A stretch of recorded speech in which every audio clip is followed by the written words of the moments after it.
शरद पवारांसारखा आज 82-83 वर्षाचा माणूस आज महाराष्ट्रामध्ये स्टेटमेंट करतो की महाराष्ट्रामध्ये मणिपूर होईल. म्हणजे या लोकांनी मणिपूर होऊ नये याच्यासाठी चिंता व्हायली पाहिजे. ते म्हणतात की मणिपूर होईल म्हणजे ह्यांच्या डोक्यात काय चालू आहे हे तुमच्या लक्षात येईल. पुढच्या 3-3.5 महिन्यामध्ये ह्यांना जेवढे काही दंगली घडवता येतील आणि जेवढ्या काही खास करून मराठवाड्यामध्ये जेवढ्या काही गोष्टी यांना घडवायच्या तेवढ्या घडवण्यासाठी म्हणून यांचे सगळे प्रयत्न सुरू आहेत. तुम्ही जर समजा शरद पवारांचं, मी माझ्या जाहीर सभेमध्ये पण सांगितलं होतं, शरद पवारांचं जर राजकारण तुम्ही बघितलं तर हे गेलं ते सगळं जेम्स लेन प्रकरणापासून यांनी सगळं सुरुवात केली आणि ते स्टेप बाय स्टेप एक जात झाली. कसं होतं, जातीबद्दल प्रेम हे वर्षानुवर्ष आहे. फक्त काय महाराष्ट्रात नाही, देशात आहे. स्वतःच्या जातीबद्दल प्रेम असणं, पण दुसऱ्याच्या जातीबद्दल द्वेष निर्माण करणं हे पवारांनी जेव्हा राष्ट्रवादी निर्माण केली त्याच्यानंतर हे सगळं सुरू झालं.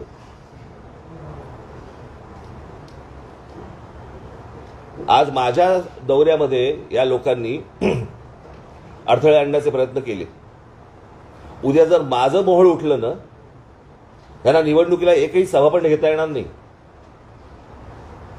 त्यांनी माझ्या वाट्याला जाऊ नये या लोकांनी, कळलं का? मी एकदा मागे म्हटलं होतं की यांच्याकडे प्रस्थापित आहेत, माझ्याकडे विस्थापित आहेत.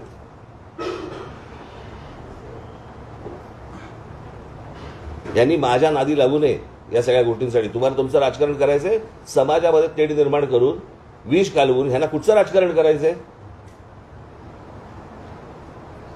आणि ह्यांच्या राजकारणाचा बेसच हा आहे. त्याच्यामुळे त्यांना असं वाटत असेल की आमचे एवढे खासदार निवडून आलेत, त्या खासदारकीवरती जाऊ नये या लोकांनी, कळलं का? यांचा जर राग त्या देवेंद्र फडणवीसांवरती असेल ना, तुम्ही राजकारण करताय ना, मग राजकारणामध्ये त्या पद्धतीने तुम्ही बोला. समाजामध्ये कशाला भांडणं लावतायत? हे वातावरण महाराष्ट्रात आणायचंय. त्या दिवशी मी मोबाईलवरती बघत होतो, कुठेतरी मला क्लिप पाठवली, लहान लहान मुली बोलत होत्या की आम्ही ओबीसी समाजातल्या आणि आमच्या मराठा समाजातल्या आमच्या मैत्रिणी होत्या, पण आता हे सगळ्या वातावरणामुळे त्या दूर झाल्या, आम्ही पण दूर झालो. इथपर्यंत आणलं, खालपर्यंत घाण राजकारण का? तुम्हाला सत्तेत यायचंय म्हणून, मतं पाहिजेत म्हणून?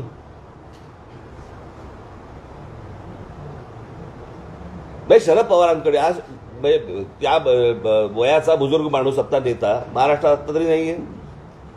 पवारांनी भूमिका घ्यायला पाहिजे की हे असलं जातीचं राजकारण महाराष्ट्रात पसरता कामा नये, विद्वेष पसरता कामा नये. तुम्हीच हातभार लावताय ना, तुम्हीच सांगताय महाराष्ट्राचं मणिपूर होईल. पण ह्याचं राजकारणच मुळात तुम्ही पहिल्यापासून जर बघितलं ते फक्त जातीमध्ये विद्वेष पसरून या सगळ्या गोष्टी करायच्या. याच्या पलीकडे यांचं दुसरं राजकारण नाहीये. माझी फक्त मराठा समाजातल्या बांधवांना, भगिनींना माझी विनंती आहे, ओबीसी समाजातल्या आहे, इतर समाजातल्या आहे, दलित बांधवांमधल्या तिथे पण आहे, ह्यांच्या नादी लागू नका. निवडणुका येतील, निवडणुका जातील, परंतु ही जखम बरी होणार नाही. ठळक घडामोडींसाठी देशोन्नती न्यूज चॅनलला सबस्क्राईब करा आणि बेल आयकॉन प्रेस करा. मुंबई, पुणे, नागपूर, मराठवाडा असो का विदर्भ, राजकीय, सामाजिक, शैक्षणिक क्षेत्र असो का क्रीडा, सर्वच घडामोडीचे विश्लेषण पाहायला विसरू नका. फक्त देशोन्नती न्यूजवर.